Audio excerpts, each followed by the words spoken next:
The scandalous whisper had traveled through Sonora, California, like wildfire on dry brush. And by the time Lily Anderson stepped off the stagecoach in August of 1868, every preacher in town had already sworn they would not marry her, not even if she begged on her knees with gold coins in hand.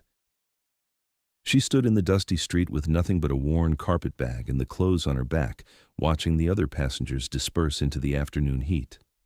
Lily was 22 years old, with auburn hair that caught the sun like burnished copper, and green eyes that had seen too much sadness for someone so young. The dress she wore had been mended so many times the original fabric was almost impossible to distinguish from the patches, but she held her head high despite everything. She had come to Sonora because her aunt had written that there was work here, that she could start fresh where nobody knew her shame. But her aunt had been dead 3 weeks by the time Lily arrived, carried off by cholera, and the letter informing her of this fact had never reached Missouri. The main street of Sonora stretched before her, lined with wooden buildings that had weathered to gray under the relentless California sun. Gold had been discovered here nearly 20 years before, and though the easy pickings were long gone, the town still thrived with miners, merchants, and those who made their living off both. Lily picked up her bag and walked toward the nearest boarding house, her boots kicking up small clouds of dust with each step. Mrs. Henderson, the boarding house keeper, was a severe woman with iron-gray hair pulled back so tight it seemed to stretch her face. She looked Lily up and down with narrowed eyes when she inquired about a room. "I heard about you," Mrs. Henderson said, her mouth pursing like she had bitten into something sour. "Martha's niece, the one from Missouri, the one with the reputation." Lily's fingers tightened on the handle of her bag. "I need a room for a few nights while I find work. I can pay." She had exactly $7.35 to her name, money she had saved from sewing work over the past year. "No room here for your kind," Mrs. Henderson said firmly. "This is a respectable establishment." "I have done nothing wrong," Lily said, and she could hear the tremor in her own voice despite her best efforts to sound strong. "You bore a child out of wedlock. That is wrong enough for decent folk." Mrs. Henderson crossed her arms.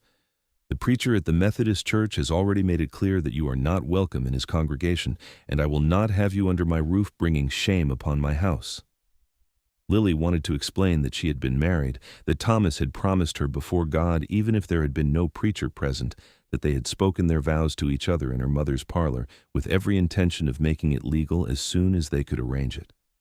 She wanted to explain that Thomas had been killed in a mining accident just 2 weeks after their private ceremony, before they could stand before a proper preacher, and that when their baby girl had been born 7 months later, everyone had counted backwards and made their assumptions. She wanted to explain that her daughter, sweet little Emma, had lived only 6 months before the fever took her, and that Lily had buried her heart in that tiny grave. But she had learned that explanations did not matter to people who had already made up their minds. Instead, she simply turned and walked back out into the street, blinking against the brightness and the tears that threatened to fall. She tried 2 more boarding houses and received the same cold rejection at each. By the time the sun was beginning to sink toward the western hills, casting long shadows across the town, Lily was sitting on a bench outside the general store, wondering if she would be sleeping under the stars that night. "You look like you could use some help," a voice said, and Lily looked up to see a woman about her own age with kind brown eyes and a friendly smile. She was dressed simply but neatly, her dark hair braided and pinned in a practical style. "I am looking for lodging," Lily admitted, because there seemed no point in pretending otherwise. "I am Sarah Miller," the woman said, sitting down beside her. "I run a small cafe down the street. I heard what happened at the boarding houses." She paused, seeming to consider her words carefully. "I also heard the story about why they turned you away. I want you to know that I do not care about gossip. I judge people by who they are, not what others say about them." Lily felt something loosen in her chest, a knot of tension she had been carrying for so long it had become part of her. "Thank you," she managed to say. "I have a small room above my cafe," Sarah continued. "It is not much, just a bed and a washstand, but you are welcome to it for a few nights while you get your bearings, and I could use help in the cafe if you are willing to work for your room and board." "I would be grateful," Lily said, and this time she did not try to stop the tears that slipped down her cheeks. "So grateful, Sarah reached over and squeezed her hand. "Come on then, let me show you where you will be staying." The room above the cafe was small, as Sarah had warned, but it was clean and dry and blessedly private. Lily set down her carpetag and sat on the narrow bed, feeling the exhaustion of the long journey and the emotional battering of the afternoon finally catch up with her. She allowed herself 5 minutes to cry, to mourn everything she had lost, and then she washed her face in the basin and went downstairs to begin her new life. Sarah's cafe was a modest establishment that served simple, hearty meals to miners and workers. Lily learned quickly, taking orders, serving food, and cleaning tables. The customers were mostly men, and while some of them looked at her with curiosity, most were too focused on their food to pay her much attention. It was honest work, and Lily threw herself into it with determination. 3 days after her arrival in Sonora, a man came into the cafe who was different from the usual customers. He had to duck slightly to enter through the door, and when he straightened, Lily found herself staring at someone who seemed to have been carved from the mountains themselves. He was tall and powerfully built, with broad shoulders and arms thick with muscle that strained against his worn flannel shirt. His hair was dark brown and hung past his collar, and his face was weathered from years of outdoor living, with a strong jaw shadowed by several days' worth of beard. His eyes were a striking gray blue, like storm clouds over granite peaks. "Sit anywhere," Sarah called from the kitchen, and the man chose a table near the window. Lily approached with her notepad, trying to ignore the way her pulse had quickened. "What can I get you?" she asked, proud that her voice came out steady.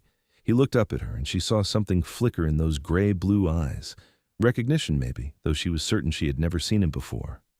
"Steak, if you have it, potatoes, whatever vegetables are fresh, and coffee black." "Coming right up," she said, writing it down, even though she would have remembered without the note. As she turned to go, he spoke again. "You are new in town." It was not really a question, but Lily answered anyway. "I arrived a few days ago." He nodded slowly, as if this confirmed something he had already suspected. "Name is Kieran Ross. I live up in the high country, but I come down for supplies every few weeks." "Lily Anderson," she said, and waited for the recognition, for the change in his expression that would tell her he had heard the stories about her. But his expression did not change. He just nodded again and said, "Pleased to meet you, Miss Anderson." She brought him his food and coffee and watched from the corner of her eye as he ate. He had the manners of someone who had lived alone for a long time, efficient and focused, but not crude. When he finished, he left payment on the table along with a generous tip and gave her a slight nod as he left. "That is Kieran Ross," Sarah said, coming up beside her. "He is what folks call a mountain man, lives up in the high country by himself, traps and hunts, comes down maybe once a month for supplies and a decent meal. He's a good man, quiet, but decent. Helped my husband haul lumber last summer when we were rebuilding the kitchen, would not take a cent for it." Lily watched through the window as Kieran loaded supplies onto a pack mule, his movements strong and sure. There was something compelling about him, something that spoke of capability and solitude. Then he swung up onto his horse and rode out of town, and Lily turned back to her work. Over the following week, Lily settled into a routine. She worked in the cafe from early morning until evening, served meals, cleaned tables, and learned the rhythms of the town. The whispers followed her everywhere. Women would pull their children away when she walked past. Men would stare with a mixture of curiosity and something darker. And the preachers, all 3 of them in town, had made it known that Lily Anderson was not welcome in their churches and that anyone who associated with her too closely might find themselves similarly ostracized. It came to a head on a Sunday morning. Lily was not working, and Sarah had encouraged her to attend service at the Methodist church. "You should not let them keep you away," Sarah had said firmly. "You have as much right to worship as anyone." So Lily put on her best dress, which was really just her least worn dress, and walked to the white clapboard church at the edge of town. She could feel eyes on her as she climbed the steps, could hear the whispers that started the moment she appeared. Inside, the pews were filling with families dressed in their Sunday finest. Lily slipped into a seat near the back, keeping her eyes down and her hands folded in her lap. Reverend Phillips entered from the side door, a thin man with a long face and longer nose. He looked out over his congregation, and his eyes stopped when they reached Lily. His expression hardened. "Before we begin our service," he said, his voice carrying through the small church. "I must address a matter that has been brought to my attention. There is someone among us who does not belong here, someone who has brought shame upon herself and seeks now to hide behind the cloak of respectability that the church provides." Lily felt her face burn, but she kept her eyes fixed on her hands. "Lily Anderson," Reverend Phillips said, pointing directly at her, "you are not welcome in this house of God. Your sins are public and unrepented. You bore a child out of wedlock, and you show no proper contrition for your actions. I ask you now to leave this place and not return until you have truly humbled yourself before the Lord." The silence in the church was absolute. Lily could feel every eye on her, could sense the mixture of satisfaction and discomfort from the people around her. Slowly, she stood. Her legs felt unsteady, but she made herself walk down the aisle with her head up, refusing to give them the satisfaction of seeing her crumble. As she reached the door, a voice rang out from the back of the church. "Now, hold on just a minute." Lily turned to see Kieran Ross standing just inside the entrance. He must have arrived just as the Reverend was speaking. He was dressed in what were clearly his best clothes, which still looked rough compared to the town folks' Sunday finery, but his presence seemed to fill the entire space. His gray-blue eyes were fixed on Reverend Phillips, and there was steel in his gaze. "This woman has done nothing to you," Kieran said, his deep voice calm but carrying an edge that made it clear he would not be easily dismissed. "She came here to worship, same as everyone else." "This is not your concern, Mr. Ross," Reverend Phillips said, drawing himself up to his full height, which was still several inches shorter than Kieran. "This is a matter of moral propriety and the sanctity of this church." "Seems to me," Kieran said, taking a few steps further into the church, "that Jesus spent most of his time with folks that the religious leaders said were not welcome. Seems to me that he had some pretty harsh words for people who judged others while ignoring their own failings." A murmur ran through the congregation. Reverend Phillips' face flushed red. "How dare you presume to lecture me on Scripture in my own church?" "I am not presuming anything," Kieran said. "I'm just pointing out that you are turning away someone who wants to worship, and that does not sit right with me. It would not sit right with Jesus either, far as I can tell.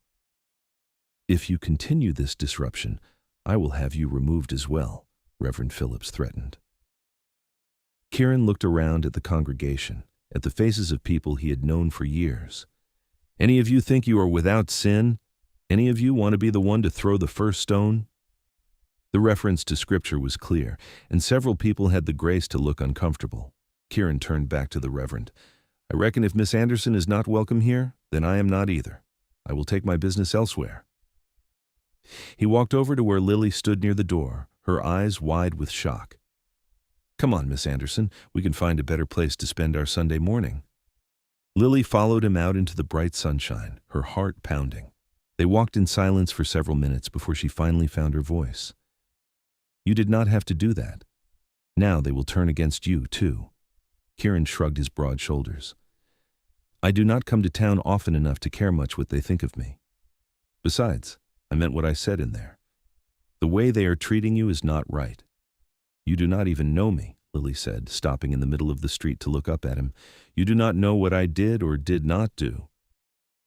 He met her eyes, and she was struck again by the intelligence and depth she saw there. "I know enough. I know you are working hard at Sarah's Cafe. I know you hold your head up even when folks whisper behind your back. I know you have more courage than half the people in that church. That is enough for me."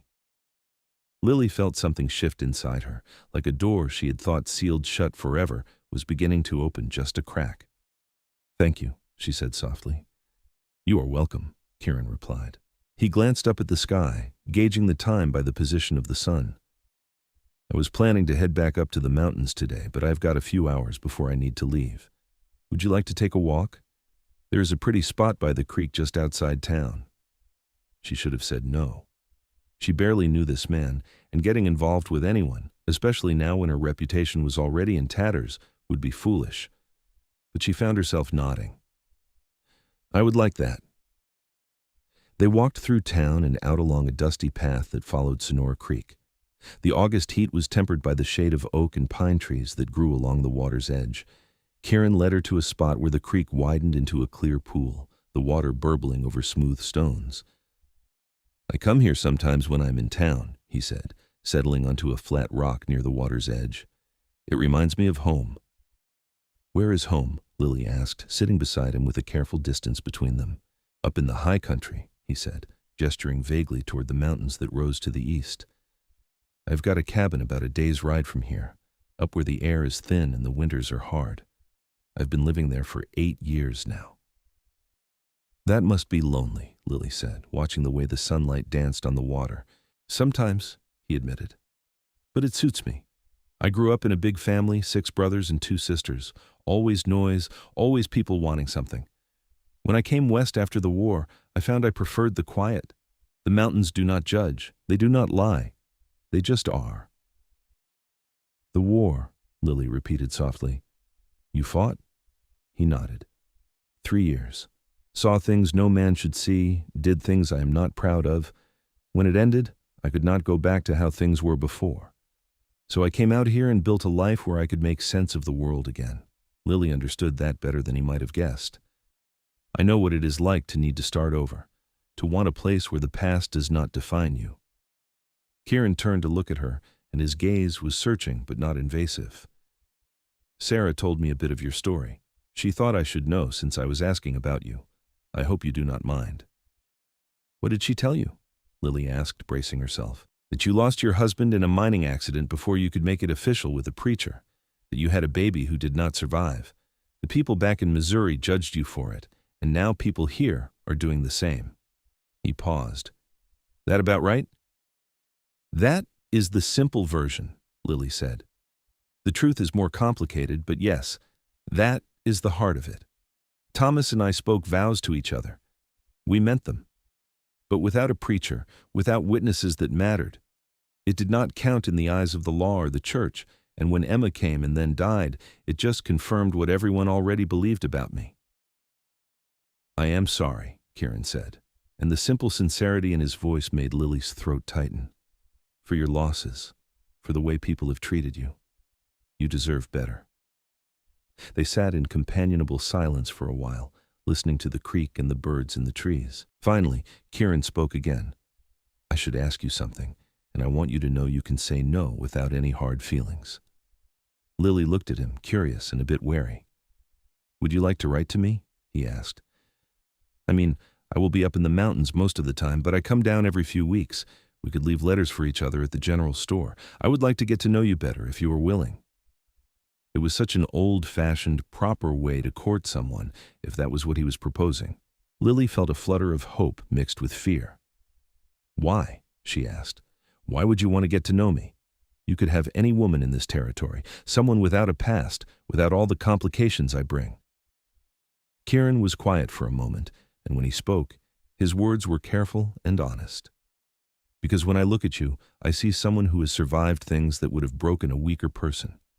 I see strength and determination and a kind of quiet grace. I see someone who knows what loss feels like, who understands that life does not always go the way we plan. And I see someone I would like to spend more time with, even if that time comes in the form of letters for now."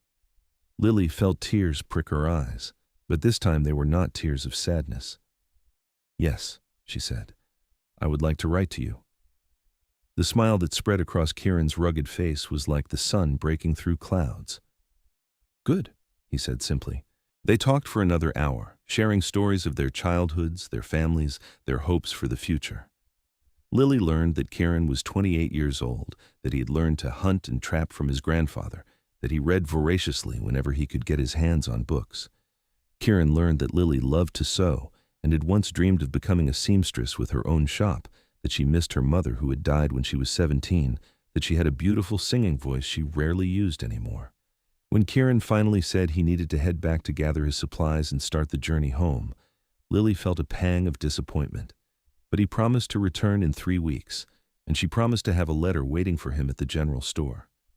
True to his word, Kieran returned 3 weeks later.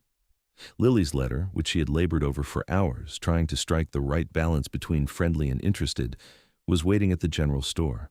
Kieran collected it along with his supplies, and the smile he gave her when he came into the cafe for dinner was worth every moment she had spent choosing her words. He left a letter for her in return, and when she read it that night by candlelight in her small room, She felt her heart expand with an unfamiliar warmth. He wrote about his life in the mountains, about tracking a mountain lion that had been prowling near his cabin, about the book he was reading, about how he found himself thinking of her green eyes and the way she smiled when she thought no one was watching. Over the next several months, their correspondence continued. Each letter was a revelation, a peeling back of layers to reveal the people they truly were beneath the walls they had built.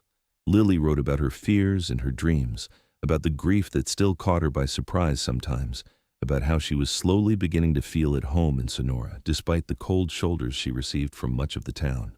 Kieran wrote about his solitary life, about the peace he found in the mountains, about how he was starting to feel that something was missing, that maybe solitude was not the answer he had thought it was.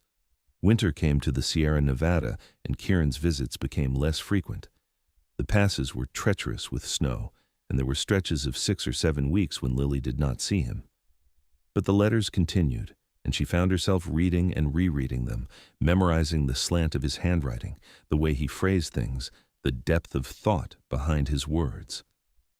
It was in February of 1869, when the town was gray with cold and the mountains were buried under snow, that Reverend Phillips made his final proclamation about Lily. He stood in the town square after Sunday service and announced to anyone who would listen that he had consulted with the other preachers in Sonora, Reverend Johnson of the Baptist Church and Father O'Brien of the small Catholic congregation, and all three were in agreement. Lily Anderson was a fallen woman, and none of them would perform a marriage ceremony for her under any circumstances. She was, in their collective judgment, unfit for the sanctity of Christian marriage. Sarah heard about it from a customer and told Lily that evening as they were closing the cafe. Lily listened in silence, then nodded as if she had expected nothing less. "It does not matter," she said, though her voice was tight. "I have no plans to marry anyway." "What about Kieran?" Sarah asked gently. "Anyone with eyes can see that the two of you are falling in love. Those letters you trade, the way you light up when he comes to town, the way he looks at you like you are the first sunrise he has ever seen. That is not nothing, Lily." "It does not matter how we feel," Lily said, turning away to wipe down a table that was already clean. "Even if he asked me, which he is not, we could not marry. The preachers have made that clear." "The preachers are fools," Sarah said flatly. "And there are other ways to be married besides standing in a church." Lily shook her head. "I have already been through this, Sarah. Thomas and I spoke our own vows, and when he died, it meant nothing. No legal protection, no recognition, nothing. I will not do that again. I will not put myself in a position where my word means nothing and I have no standing in the eyes of the law." Sarah started to argue, but Lily held up her hand. "Please. I cannot talk about this any more tonight. I am tired, and my heart hurts, and I just want to go to bed." The winter slowly gave way to spring, and when Kieran came to town in early March, Lily could tell immediately that he had heard about the preacher's pronouncement. His jaw was tight, and his eyes held a simmering anger that she had not seen before. "We need to talk," he said when he came into the cafe. It was late afternoon, and the lunch rush had passed, leaving the place nearly empty. "I know what you're going to say," Lily began, but Kieran shook his head. "You do not. Not yet. Come outside with me." They walked to their spot by the creek, which was running high with snowmelt. The air was cool but held the promise of warmer days ahead. New grass was beginning to green the hillsides, and wildflowers were starting to bloom in sheltered spots. I love you," Kieran said without preamble, turning to face her directly. "I have been falling in love with you since the day I first saw you in the cafe, and every letter you have written me has made me more certain. I know this is fast. I know we have only spent a handful of days actually together, but when you live the way I do, when you have seen what I have seen, you learn not to waste time on things that do not matter and to hold tight to things that do. You matter, Lily. You matter more than anything has mattered to me in a long time." Lily felt tears streaming down her face. "I love you too," she whispered, "but it does not change anything. The preachers have made it clear they will not marry us, and I cannot go through what I went through before. I cannot speak vows that have no legal standing, no protection. I cannot." "Then we will find another way," Kieran said firmly. He took her hands in his, and she could feel the calluses on his palms, the strength in his fingers. "Listen to me. There are preachers in other towns. We could travel to Sacramento. to San Francisco even, somewhere the gossip has not reached, somewhere a preacher does not know your story.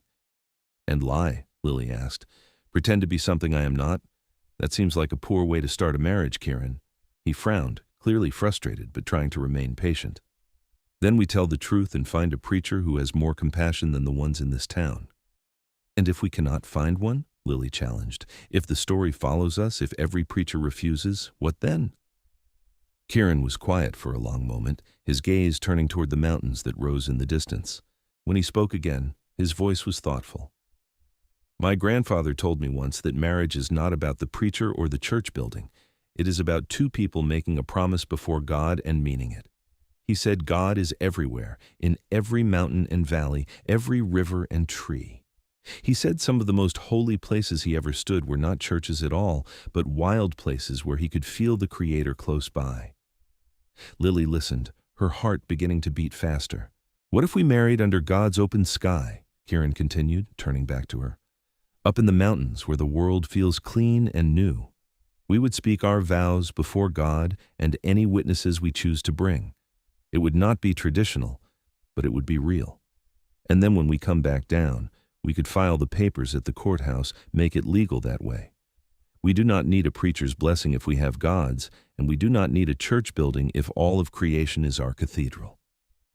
Would that be legal? Lily asked, hardly daring to hope. California recognizes common law marriage in some cases, Kieran said, and I've got enough money saved to hire a lawyer to make sure the paperwork is done right. We can protect you legally, Lily. We can make sure that if anything happens to me, you are recognized as my wife, that you have claim to anything I own. I promise you that. Lily looked up at him, at this strong, capable man who had defended her when everyone else had condemned her, who had taken the time to know her heart through patient letters and careful conversation, who was now offering her not just love, but a solution to what had seemed an impossible situation. Are you sure? She asked. Are you absolutely certain this is what you want? Because once we do this, the people in this town will never let you forget that you married the scandalous woman. They will judge you for it. Kieran cupped her face in his large hands, his thumbs gently wiping away her tears. I have never been more sure of anything in my life. I do not care what the people in this town think. I care about you. I care about building a life together. The rest is just noise. Yes, Lily said, and the word came out as half sob, half laugh. Yes, I will marry you, Kieran Ross, under the sky, before God, in the mountains. Yes. He pulled her into his arms, and she felt surrounded by his strength, his warmth, his absolute certainty. When he kissed her, it was gentle and reverent, a promise of all the kisses to come. They spent the next 2 weeks making preparations. Sarah was thrilled and insisted on making Lily a new dress for the occasion, a simple but beautiful gown in a soft cream color. Kieran spoke with a lawyer in Sonora, a man named Robert Fletcher, who was sympathetic to their situation and helped them understand what they needed to do to make their marriage legally recognized. They would need witnesses, he explained, and they would need to file an affidavit of marriage at the courthouse, but it could be done. Who will you have as witnesses? Sarah asked as she fitted the dress on Lily. You and your husband, if you are willing, Lily said, and I hope you will not mind making the journey up into the mountains. Kieran says it is about a day's ride. We would not miss it for anything, Sarah assured her.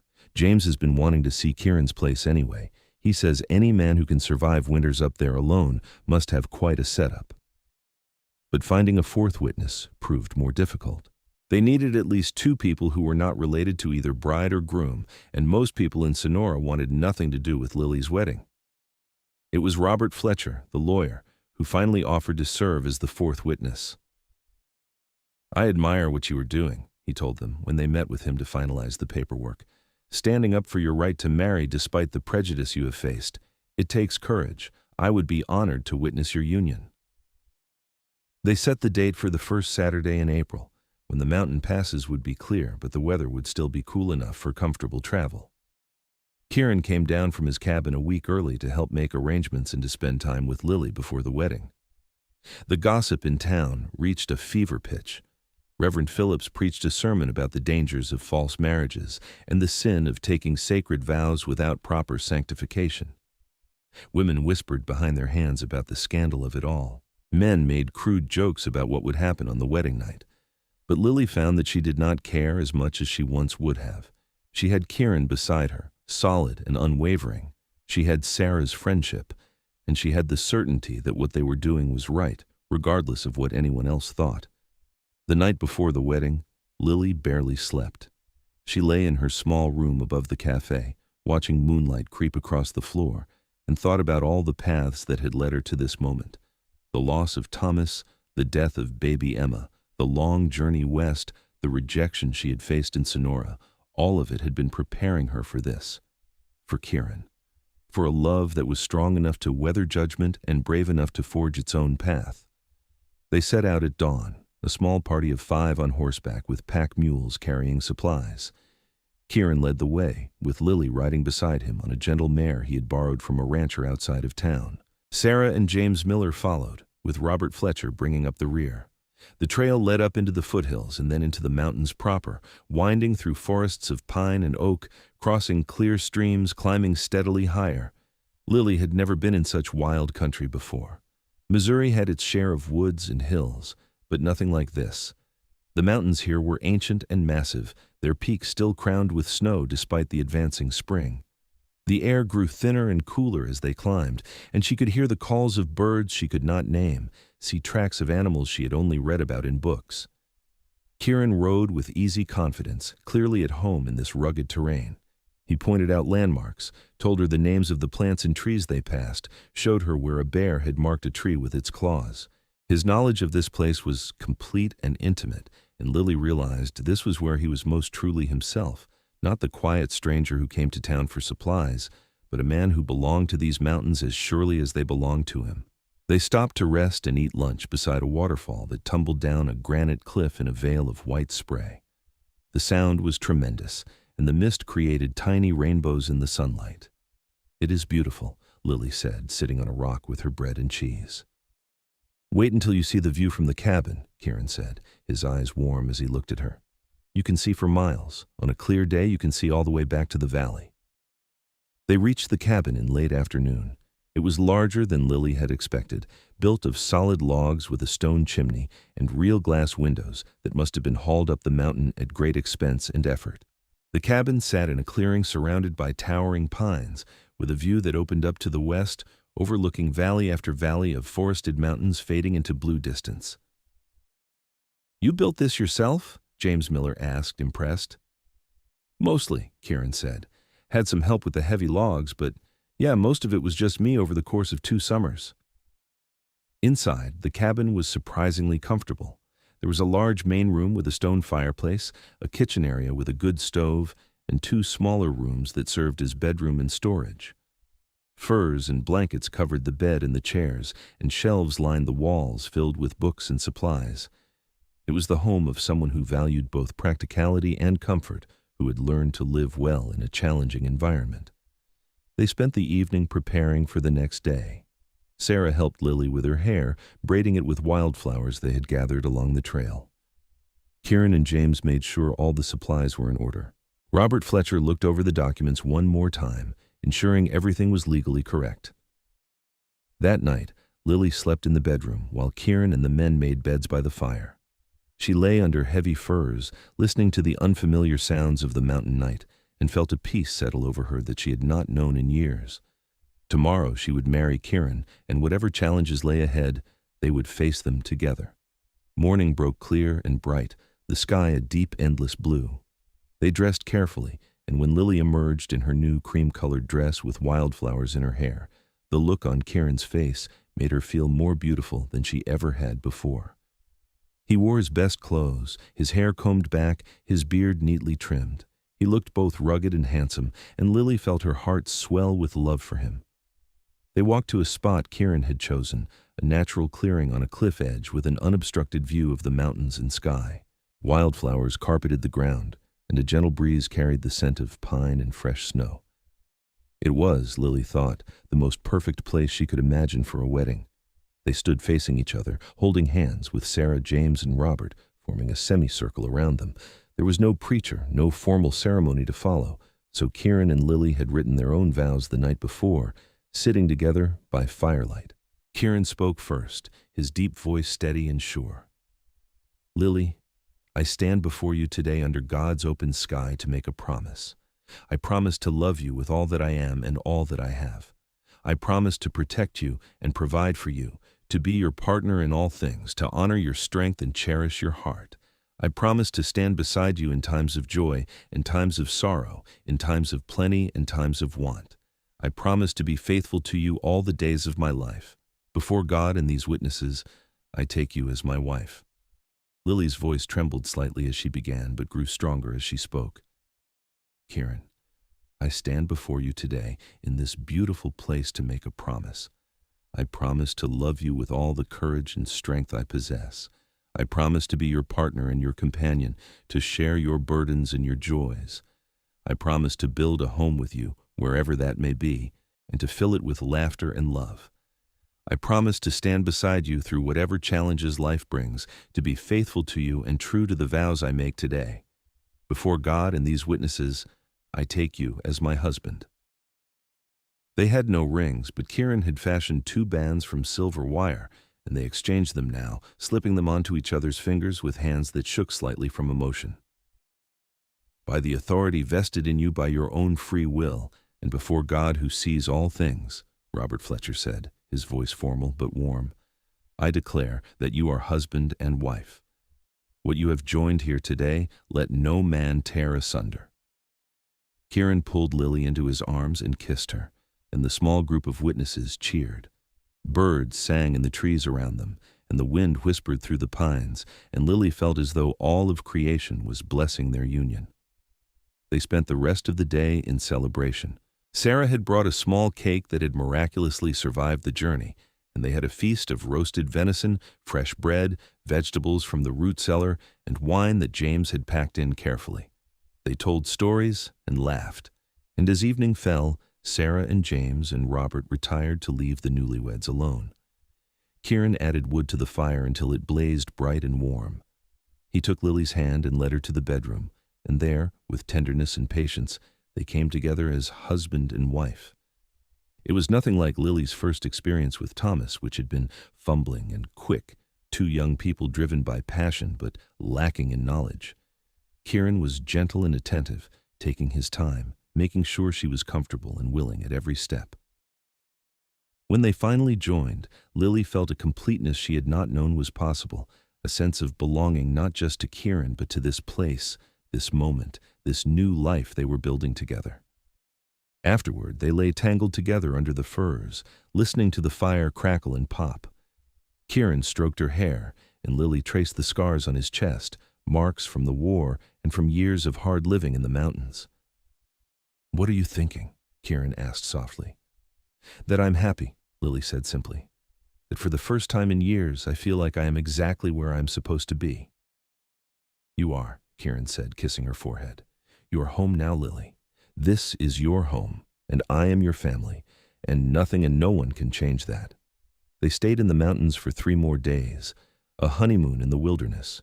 Kieran showed Lily his world, taking her to his favorite spots, teaching her how to read the signs of animals, how to find the best fishing holes, how to move quietly through the forest.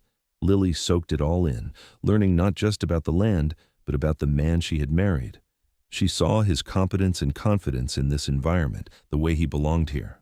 But she also saw his tenderness, the way he would stop to show her a particularly beautiful flower or point out an eagle soaring overhead. On their last morning in the mountains, they sat together on the cliff edge, watching the sun rise over the peaks.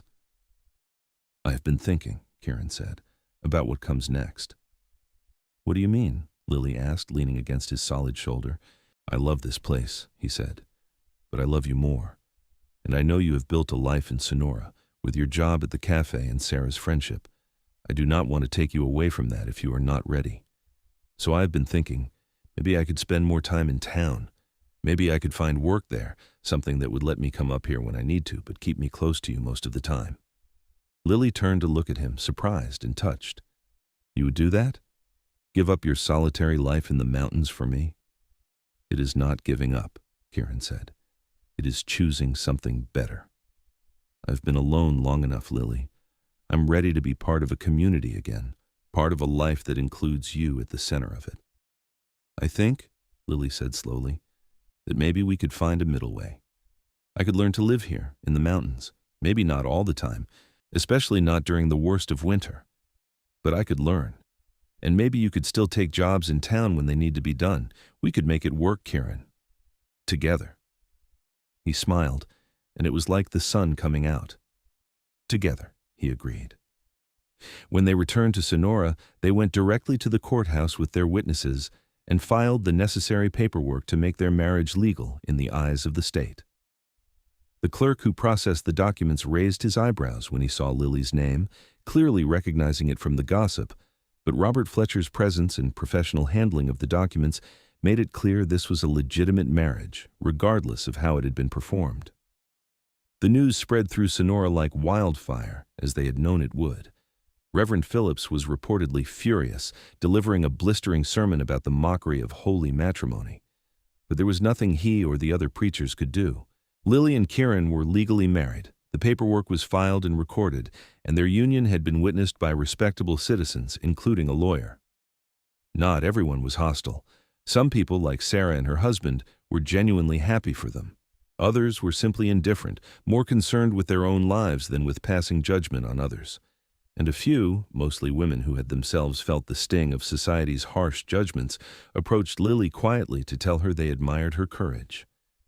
Lily continued to work at the cafe, though she and Kieran discussed plans for the future. They would keep the mountain cabin as a retreat, a place where they could go when they needed solitude and peace. But they also began looking for a small place in town, something that would give them a base during the winter months and allow Kieran to take on work as a guide and hunter for mining camps and ranching operations. As summer progressed, Lily discovered she was pregnant. The realization came with a complex mix of emotions: joy, fear, hope, and the ghosts of past loss. She told Kieran one evening as they sat on the porch of the cabin, watching the sunset in a blaze of gold and crimson. His reaction was immediate and unguarded. He swept her up in his arms, holding her as if she were made of precious glass. "Are you sure?" he asked, his voice rough with emotion. "As sure as I can be," Lily said. "Sarah recognized the signs before I did, actually." "Kieran, I am scared. After what happened with Emma, I am so scared." "I know," he said, setting her down gently, but keeping his arms around her. "But we are going to get through this together. We will find the best doctor in Sonora, and I will make sure you rest and eat well and have everything you need.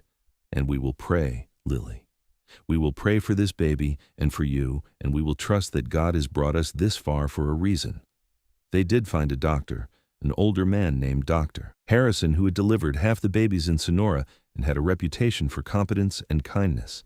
He examined Lily and pronounced her healthy, due sometime in late February or early March. He also, to Lily's relief, treated her with respect, never once bringing up her past or the unusual circumstances of her marriage. As Lily's pregnancy progressed, Kieran was attentive to the point of being overprotective.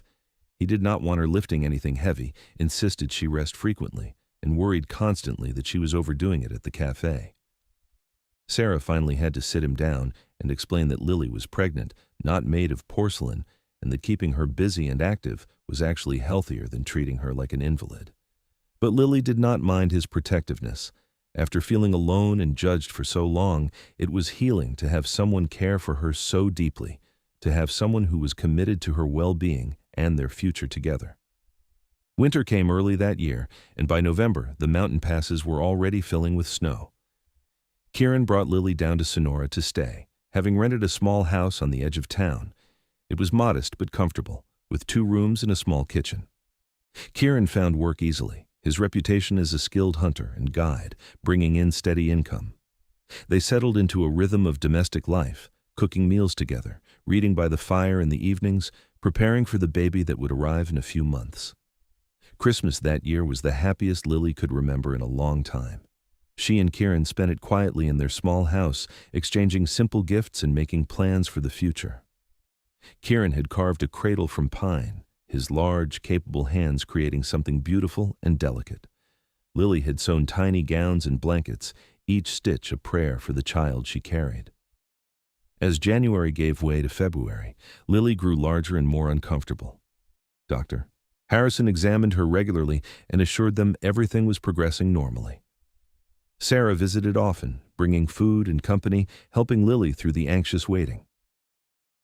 The baby came on a cold night in early March, arriving after 12 hours of hard labor that left Lily exhausted, but triumphant.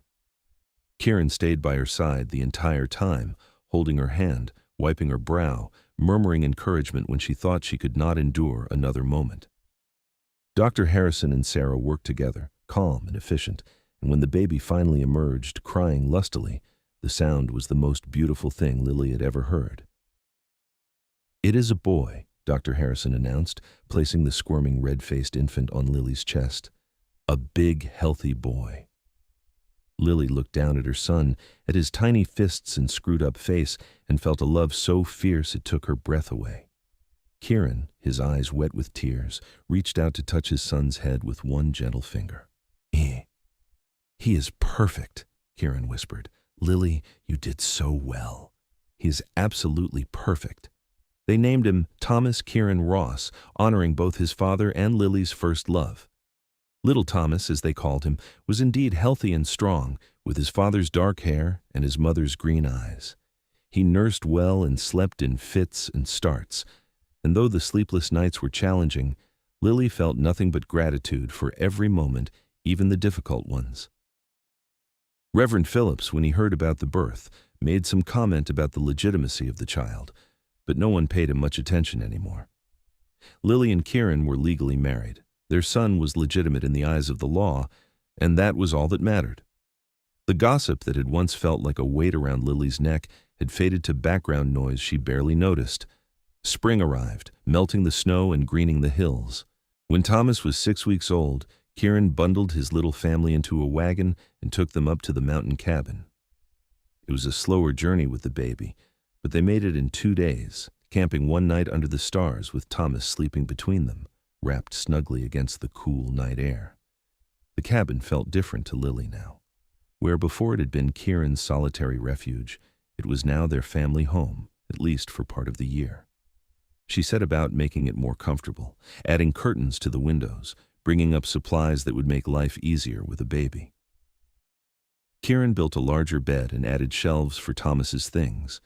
They spent the summer in the mountains, with Kieran hunting and fishing and Lily caring for Thomas and learning to love the wilderness as he did. She learned to bake bread in the wood stove, to preserve food for winter, to identify edible plants and medicinal herbs. Thomas thrived in the mountain air, growing chubby and strong, developing a cheerful disposition that made him a joy to be around. As autumn approached, they made plans to return to Sonora for the winter. But this time, Lily felt no dread at the thought of returning to town. She had her husband, her son, and a life that was full and rich regardless of what anyone else thought about her. One afternoon in late September, as they were preparing for the journey down to the valley, a rider approached the cabin. Kieran stepped out with his rifle, always cautious about unexpected visitors, but relaxed when he recognized the man as Robert Fletcher, the lawyer who had witnessed their wedding. "Mr. Fletcher," Kieran greeted him, "this is a surprise. What brings you all the way up here?" Robert dismounted, looking tired from the journey. "I had to see you in person," he said. "I have news, and I wanted to deliver it directly." They invited him inside, and Lily poured coffee while Robert collected his thoughts. Finally he spoke. "Reverend Phillips passed away last week," he said bluntly. "Heart attack, sudden and unexpected. The Methodist Church has been without a pastor since then, and the congregation has been meeting to decide what to do next." Lily felt a complex mixture of emotions. She had no love for Reverend Phillips after how he had treated her, but she did not wish death on anyone. "I'm sorry to hear that," she said sincerely. "There is more," Robert continued. "The congregation voted to bring in a new preacher, a younger man from Sacramento. His name is Reverend William Matthews, and he arrived in town 3 days ago.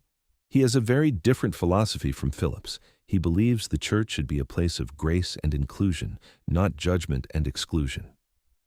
"That is good news for Sonora," Kieran said carefully, "but I am not sure why you rode all the way up here to tell us." Robert smiled. "Because Reverend Matthews heard about your story, about how you were denied a church wedding and chose to marry under the open sky instead. And he asked me to extend an invitation.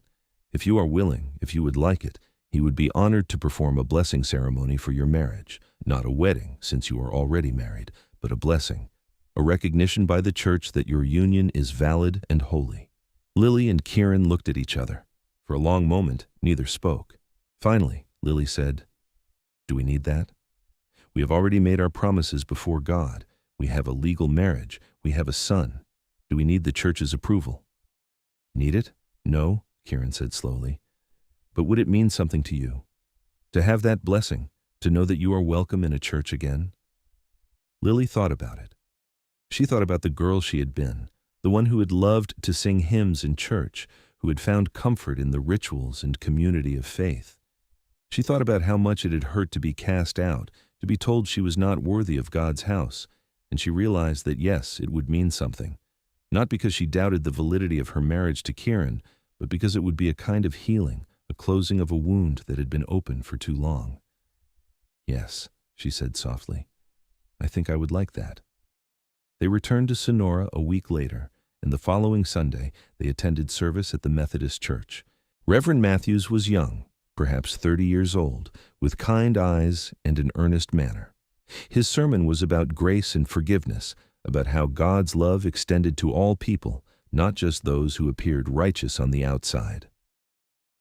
After the service, he greeted Lily and Kieran personally, shaking their hands and cooing appropriately over baby Thomas. "I have heard your story," he said to Lily, "and I want you to know that you are welcome here. Always. What was done to you before was wrong, and I hope that over time we can build trust and you will feel comfortable worshiping with us." They arranged for the blessing ceremony to take place the following Saturday. It was a simple service, attended by Sarah and James, Robert Fletcher, and a few other sympathetic townsfolk. Reverend Matthews spoke about the sanctity of marriage, about how God was present wherever two people made promises to each other, in love and faith, whether that was in a church or on a mountaintop or anywhere else. He blessed Lily and Kieran's union, prayed for their continued happiness and for their son, and invited the congregation to witness and support their marriage. It was, Lily thought, perfect. Not because they had needed the church's approval to make their marriage real, but because it felt like a full circle, a redemption of sorts. She had been cast out and had found her own way to God, and now she was being welcomed back, not as a penitent sinner, but as a woman whose faith and love had been strong enough to chart her own course. The years that followed were full and happy. Thomas grew into a sturdy, adventurous boy who loved the mountains as much as his father did. When he was 3, Lily gave birth to a daughter whom they named Emma Rose, after Lily's first baby and the wild roses that bloomed around the mountain cabin. 2 years after Emma came another son, James, named for Sarah's husband, who had become one of Kieran's closest friends. They continued their pattern of spending summers in the mountains and winters in Sonora. Kieran's reputation as a guide and hunter grew, and he was sought after by wealthy men who wanted to experience the wilderness. Lily, meanwhile, started a small sewing business, taking orders for dresses and shirts and proving that her childhood dream of being a seamstress had not been foolish after all. The small house on the edge of town was expanded to accommodate their growing family, with Kieran building on 2 more rooms with the help of friends and neighbors. The mountain cabin, too, was enlarged, becoming a true family home where the children could run wild and learn to love the wilderness as their parents did.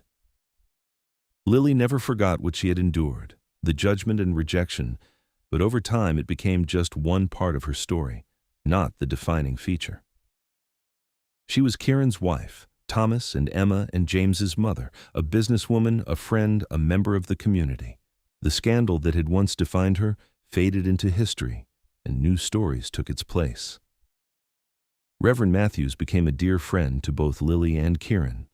He often came to dinner at their home, and on several occasions he traveled up to the mountain cabin to visit, saying that he found God as powerfully present in the wilderness as in any church. He baptized all 3 of their children, and when Thomas was old enough to ask about his namesake, Lily told him the truth about her first love, about the loss she had endured, and about how his father had helped her heal and find happiness again. One evening, when Thomas was 7 and the twins Emma and James were 4, the family sat together on the porch of their Sonora home, watching the summer sun set behind the western hills. Kieran had his arm around Lily, and the children were playing in the yard, their laughter rising in the warm air. "Are you happy?" Kieran asked softly, a question he had asked many times over the years. "Happier than I ever thought possible," Lily answered, leaning into his strength. "When I stepped off that stagecoach all those years ago, I thought my life was over. I thought I would always be defined by my mistakes and my losses. But you showed me that there was another way, that I could write a new story." "We wrote it together," Kieran corrected gently. "And we are still writing it. Every day, every moment, we are creating something new." Lily thought about their unconventional wedding on the mountaintop, about how they had defied the judgment of the preachers and the town to make their own promises before God. She thought about how that choice had been vindicated, how their marriage had proven stronger than many that had been performed in churches with all the proper ceremony. She thought about their children, healthy and happy, growing up in a home filled with love and acceptance. "Do you ever regret it?" she asked. "Marrying me despite everything? Taking on all the complications I brought with me?" Kieran was quiet for a moment. Then he tilted her face up so she had to meet his eyes. "Not for one single second," he said firmly. "You are the best thing that ever happened to me, Lily Ross, you and our children. If I had to do it all over again, I would not change a single thing." She kissed him then, there on the porch with the sun setting and their children playing nearby, and felt the absolute certainty that she was exactly where she was meant to be. The years continued to unfold. Thomas grew tall and strong like his father, and when he was 16, he announced his intention to become a guide and trapper, following in Kieran's footsteps.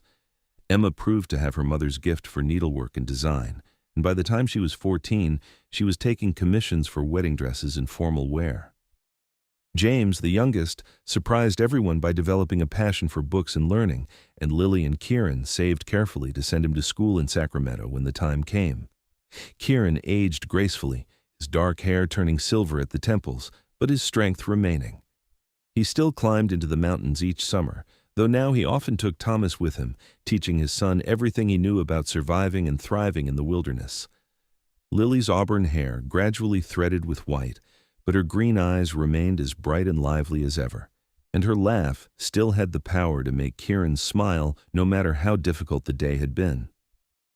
They celebrated their 20th wedding anniversary in 1889, making the journey up to the mountain cabin where they had first exchanged vows.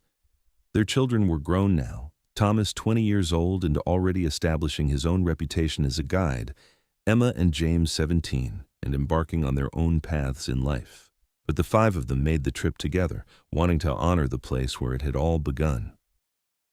They stood in the same clearing where Lily and Kieran had married, now trampled flat by years of family picnics and celebrations. The wildflowers still bloomed there, and the view was just as breathtaking as it had been 2 decades before. "I want to renew our vows," Kieran said, taking Lily's hands in his, "right here, where we started. I want to promise you all over again that I will love you for the rest of my life." So they did, speaking words of love and commitment while their children watched, while the mountains stood eternal witness, while the sky spread blue and infinite overhead. There was no preacher this time either, no need for one. They had learned long ago that the truest marriages were not defined by where they happened or who presided over them, but by the daily choice to love and honor each other through all the challenges and joys that life brought. When they were old, when Kieran's hair was completely white and Lily's hands were gnarled with arthritis but still clever with a needle, they would sit together on the porch and watch their grandchildren play. Thomas had married a strong-willed woman named Catherine and had given them 3 grandsons. Emma had married a lawyer from Sacramento and had 2 daughters. James, to everyone's surprise, had become a teacher and had returned to Sonora to run the schoolhouse, bringing with him a sweet-natured wife and eventually adding 2 more grandchildren to the growing family. The story of how Lily and Kieran had married became family legend, told and retold to each new generation. It became a story about courage and faith, about standing up for what was right even when the whole world seemed against you. It became a reminder that love could flourish in the most unlikely circumstances, that sometimes the most sacred promises were made not in churches but under open skies. Lily never regretted the path her life had taken, the hardships she had endured or the choices she had made. Everything had led her to Kieran, to their children, to a life that was rich and full, and more blessed than she could have imagined in her darkest moments. And when she was very old, when young couples would come to her seeking advice about love and marriage, she would always tell them the same thing. Budi Broi. A marriage is not made holy by the building you stand in or the person who officiates, she would say. It is made holy by the promises you keep to each other, day after day, year after year. It is made holy by the way you choose love even when love is difficult, by the way you stand together against whatever challenges come. Find someone who will marry you under God's open sky if they have to, someone who values you more than they value the opinions of others, and you will have found something precious indeed. Kieran passed away peacefully in his sleep at the age of 76, holding Lily's hand and surrounded by his children and grandchildren. They buried him on the mountain he had loved so much, in a spot overlooking the valley where he could keep watch forever. Lily mourned him deeply, but she did not regret their life together. How could she, when they had shared nearly 40 years of love and partnership, when they had built a family and a legacy that would endure long after they were both gone? She lived another 5 years after Kieran's death, spending her final years in the care of her children, dividing her time between the mountain cabin and the house in Sonora. She stayed sharp and engaged until the end, still sewing when her hands allowed it, still telling stories to her great-grandchildren, still attending church services and maintaining the friendships she had built over decades. When Lily died at the age of 81, it was in the early spring, when the wildflowers were just beginning to bloom in the mountains. Her children buried her beside Kieran on the mountainside, and Reverend Matthews, now old himself but still serving the Methodist Church, spoke words of blessing over her grave. "Here lies a woman who knew the meaning of faith," he said to the assembled crowd of family and friends. "Not the easy faith of those who never face challenges, but the hard faith of someone who had to fight for her right to love and be loved. She and her husband showed us all that marriage is not about buildings or ceremonies, but about the promises we make and the way we keep them. Their love was blessed by God long before any preacher spoke over them, and that love sustained them through a lifetime. May we all be so fortunate, and may we all be so brave." The story did not end with Lily's death. Her children passed it down to their children, who passed it to theirs. The mountain cabin remained in the family, a place where each new generation would go to connect with their roots, to stand in the clearing where it all began and feel the presence of the great love that had started there. The house in Sonora was eventually sold, but a plaque was placed on it by the Historical Society, commemorating it as the home of Kieran and Lily Ross, pioneers who had helped shape the community.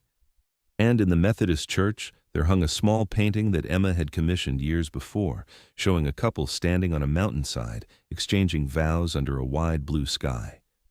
Beneath it was a plaque that read, "No preacher will marry her, they all swore.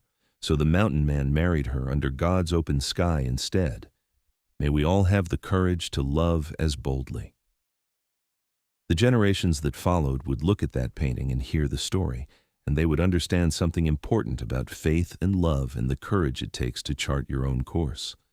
They would understand that sometimes the most sacred moments happen far from churches and ceremonies, in wild places where the only witnesses are mountains and sky.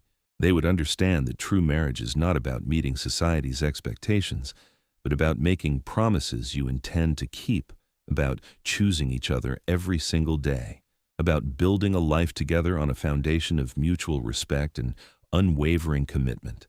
And they would understand most of all that love blessed by God needs no other blessing, that promises made in good faith under an open sky are as binding and holy as any spoken in the grandest cathedral. Lily and Kieran had proven that, had lived it every day of their long marriage, and their legacy was one of hope for anyone who had ever been told they were not good enough, not worthy enough, not acceptable enough to deserve love and happiness. Their story became more than just family history. It became a testament to the power of love to overcome judgment, to the strength of two people who refused to let others define their worth, to the beauty of promises kept and faith maintained even in the face of adversity. And long after both of them had passed into memory, their love remained, written in the hearts of their descendants, carved into the land they had loved, echoing in the mountains where they had pledged themselves to each other so many years before. The Wild West had been a hard place, full of challenges and dangers, but it had also been a place where people could reinvent themselves, where the constraints of Eastern society held less sway, where two people could stand on a mountaintop and create their own sacred ceremony. Lily and Kieran had taken full advantage of that freedom, had claimed their right to love each other regardless of what the preachers said, and in doing so, they had created something beautiful and lasting. In the end, that was their true legacy. Not just the children and grandchildren they left behind, not just the businesses they built or the lives they touched, but the example they set of what it means to love courageously, to stand firm in your convictions, and to understand that the most important blessings come not from institutions or authorities, but from the honest promises we make to each other and the faithful way we keep them. Their story proved that sometimes the most holy ground is found not in buildings made by human hands, but in wild places where the presence of God feels close and immediate. It proved that marriage is not about the approval of society, but about the commitment of two hearts joined together. And it proved that love, true love, can survive anything, can flourish even in the harshest conditions, can create beauty and joy and lasting legacy that endures long after the lovers themselves have gone. Lily Anderson, who had stepped off a stagecoach in Sonora, California in 1868 with nothing but a worn carpet bag and a heart full of grief, had found not just survival, but triumph. She had found love with Kieran Ross, the mountain man who saw her worth when no one else would, who stood beside her when the preachers condemned her, who married her under God's open sky and proved that sometimes the most unconventional choices are the most right. And in the years that followed, in the life they built together, in the children they raised and the love they shared, and the community they ultimately won over not through argument but through the simple testimony of a marriage that worked, they proved something that needed proving. That no preacher's blessing or condemnation can define the worth of a union built on genuine love, mutual respect, and unwavering commitment. Their vows, spoken on that mountaintop with wildflowers at their feet and infinite sky overhead, were as binding and holy as any ever spoken in any church. Their marriage, forged in defiance of judgment and sustained through decades of partnership, was as sacred as any sanctioned by religious authority. And their love, tested by hardship and proven through time, was as blessed by God as any love has ever been. That was the truth Lily and Kieran lived, and that was the legacy they left behind, a testament to courage, to faith, to the transformative power of love, and to the simple, profound reality that when two people promise themselves to each other with honest hearts and steadfast commitment, they need no other approval, no other blessing, no other witness than the God who sees all things in the creation that surrounds them. No preacher would marry them, the town had sworn. But the mountain man married her under God's open sky instead, and that marriage, born of necessity but sustained by choice, proved stronger and more enduring than all the judgment that had sought to prevent it. In the end, love won, as it always does when it is real and true and brave enough to claim its own ground. And that, more than anything else, was the story that mattered, the story that endured, the story that would be told and retold for generations to come. The story of Lily and Kieran, who loved each other enough to defy convention, who married themselves when no one else would do it, and who built a life together that proved beyond any doubt that the most sacred promises are those made heart to heart beneath the vast and witnessing sky.